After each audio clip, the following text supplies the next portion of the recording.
most people, some people here, but I don't think most people know that there was actually some Microsoft software in that Apple II computer. Do you want to talk about what happened there, or how that occurred?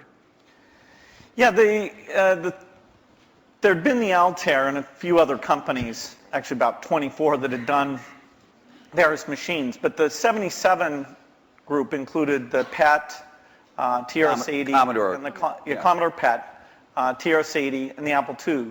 The original Apple II BASIC, the integer BASIC, we had nothing to do with.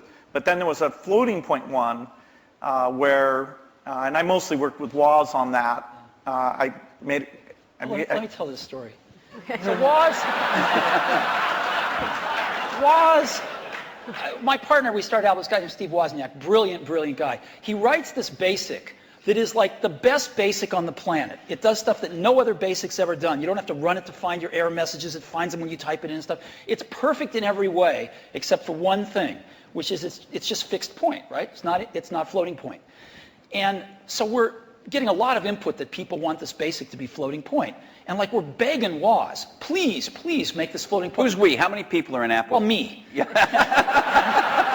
We're begging Woz to make this floating point, and he just never does it. And he wrote it by hand on paper. I mean, he didn't have an assembler or anything to write it with. It was all just written on paper, and he'd type it in.